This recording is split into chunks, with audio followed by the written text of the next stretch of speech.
David Brower was a smart man. He said, capitalism is a great idea, we ought to try it. By that he meant recognize the value of trees standing, of oceans thriving, of the many things that we rely on, the web of life that supports us all. That has value too, and should be figured into any economic model. I think in all this, the biggest problem is this idea in human mind that every other life is here to serve us. That idea needs to go. This is a religious idea which has gotten into everybody's heads.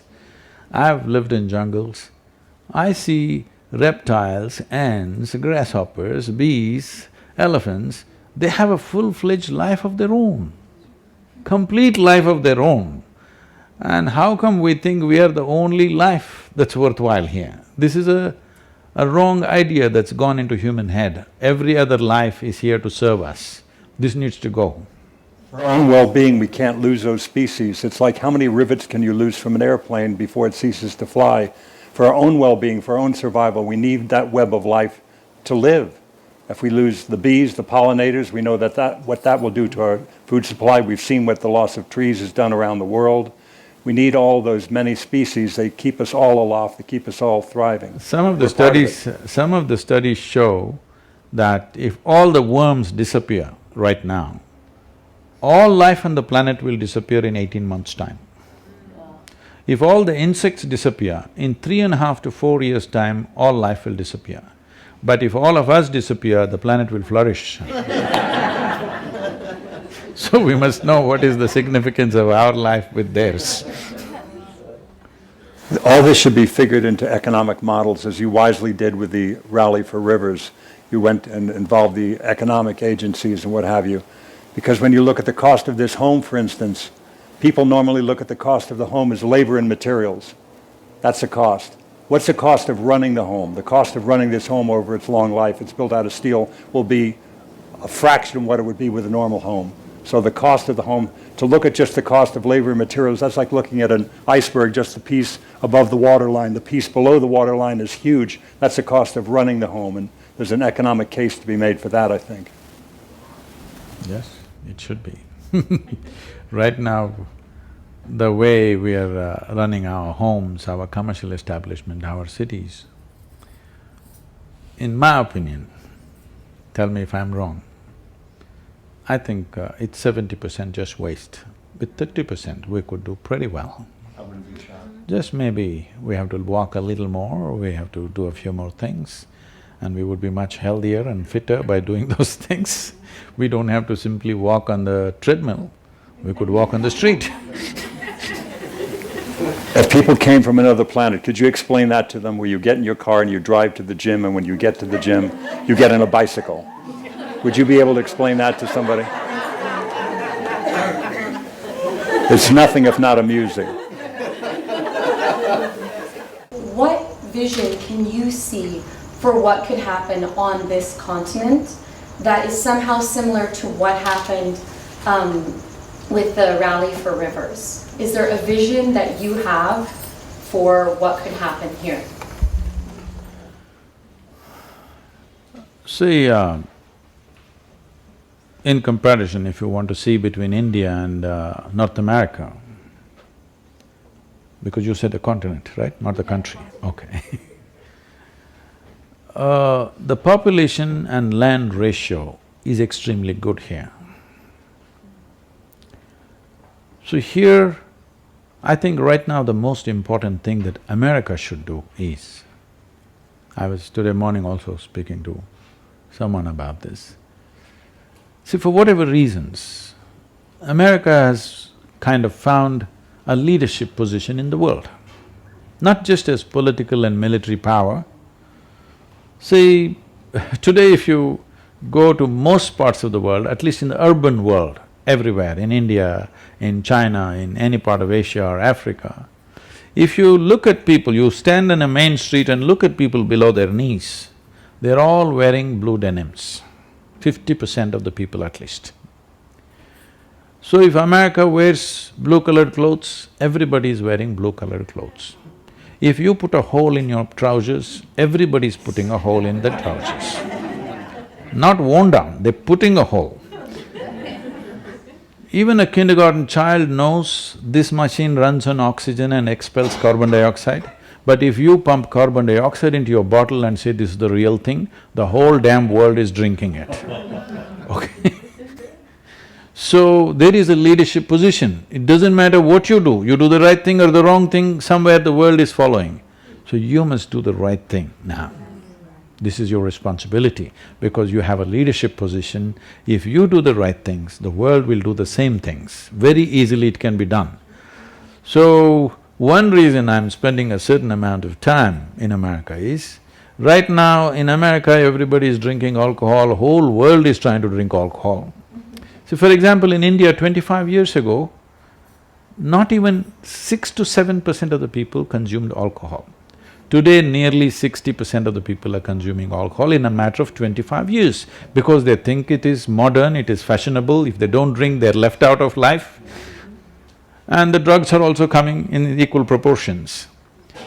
If America meditates, the world will meditate. When are you guys going to do it? That's all I'm asking. So, ecologically also, America needs to do the right things. Right now, one of the biggest concerns is the plastics. See, people are thinking plastic is some kind of an evil. No, plastic is a fantastic material. It's one of the best things we have produced in all these years of whatever we have done because you can reuse this 1,000 times if you wish. Only problem is right now, plastics are of different grades, all kinds of things, everybody is doing their own thing and you cannot recycle them together. If you recycle them together, it becomes downgraded and it just goes waste and then you don't know what to do with it.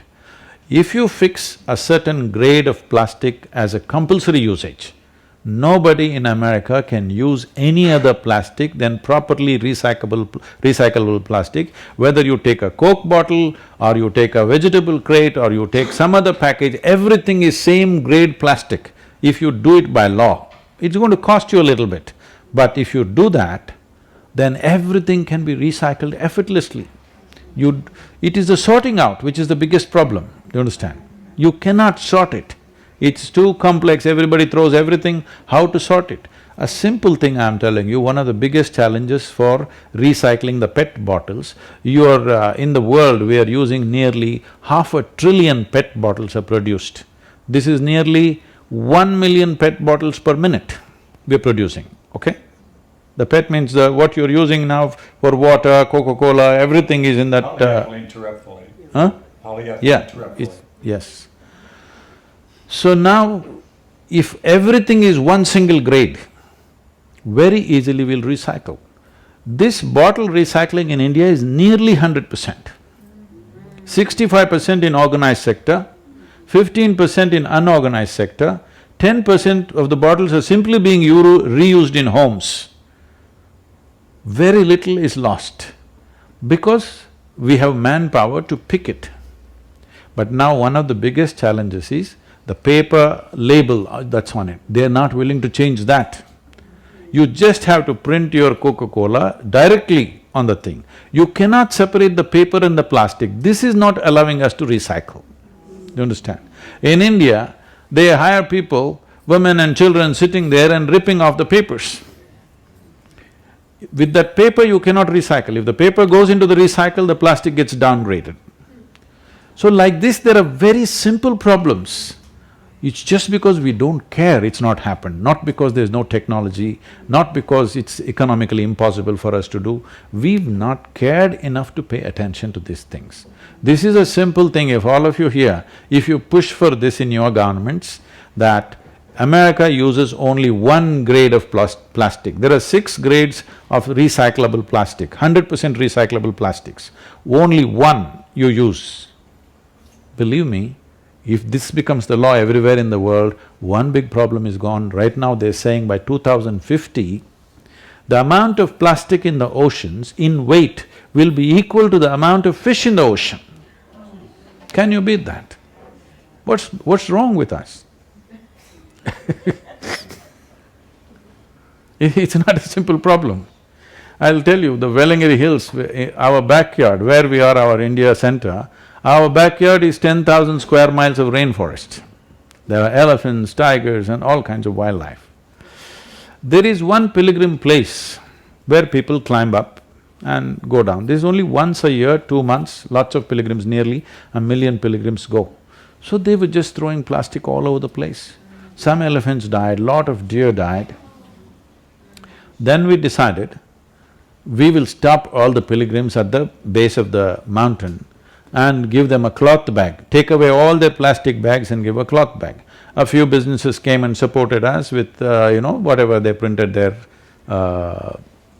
complimentary bags and they gave. And we went up the mountain with about 6,000 volunteers and we brought back 18 tons of plastic just in the form of covers, okay? Just the covers. These covers float around and unknowingly the animals just eat it and it gets stuck in their esophagus and they die because of this. So this we stopped by just putting a cloth bag. What does it cost us? Nothing, okay? It costs us really nothing. Just a few handful of small businesses come together and sponsor these bags and it's a done thing. And this bag is reusable, they can use it 25 times, it's a cloth bag. So these are all simple solutions, it's not some great technology is needed, just attention is needed, human attention is missing.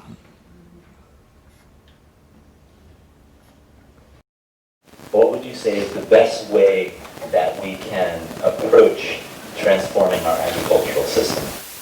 See, there are ways of looking at it as to what is ideal thing to do or what is the small corrections we can do so that we are in a little better place. These are two ways to look at it. Because if we talk about the ideal, people will anyway give it up. They're not going to make all those changes in their life. Well, Ed is growing everything that he needs, I believe to some extent. Not everybody can do that, somebody is living on the 20th floor. So, one thing is the usage of pesticide and this, I call them freaked out seeds. Not normal seeds, they're freaked. You take out the freaked out seeds and reduce the usage of pesticide and fertilizer. If not getting rid of it, at least let there be a law, in 10 years' time you can use only 50%, in 20 years' time you can use only 20%. This must happen. If you don't do this now, the worst thing that you're doing is, you're taking away the insect population. If you take away the insect population, believe me, there is nothing you can do on this planet. They're not small. They're small in size, but their role on making of this planet is very, very big. So, we've been spraying insecticides from airplanes. The most criminal thing we have done is this.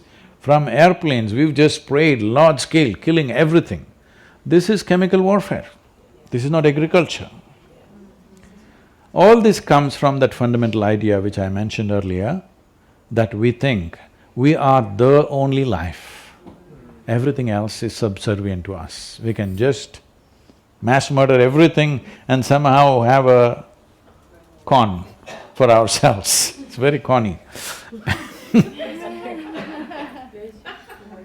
Now, the important thing is, this is not going to happen out of people's awareness, I don't believe that. There must be laws. Clearly we must set forth. From today, in 5 years' time, 25% of the insecticide that you're using per hectare must go down. In 10 years' time, I'm just saying off the cuff, the numbers can be arrived at for different crops. But for different crops at different levels, we must say it must go down like this and aim at 30 to 40 years' time, there should be no pesticide, no fertilizer, everybody must produce the necessary organic material to grow a crop. If you don't do this now, we may not all die, but we will suffer immensely due to variety of problems in our systems, physiological and psychological problems. Just see the number of problems we are going through. See, you take United States as an example, considered to be the most affluent country on the planet. Why does an individual human being seek affluence or a society seeks affluence? On the first level, it is a choice of nourishment. I can eat what I want. When a man is poor, he seeks affluence because choice of nourishment. Once that is taken care of, it's a choice of lifestyles. So a society which has an enormous choice of nourishment and lifestyle spends $3 trillion on its health care for 300 million people. This is a crime against humanity. Because to be healthy, you need chemicals.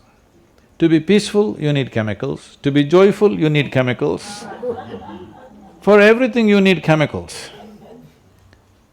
So, if this is not cut down, forget about the people who on the back street drugs they're doing, but what about the mainstream? Today, the pharmaceutical industry in the world is larger than food industry. Can you beat it? We're consuming more medicine than food. What's wrong with us? In this, 60% of the consumption, I believe, is in United States. The wealthiest nation on the planet is not healthy because they don't know what to eat. Everything they eat, they've poisoned it themselves.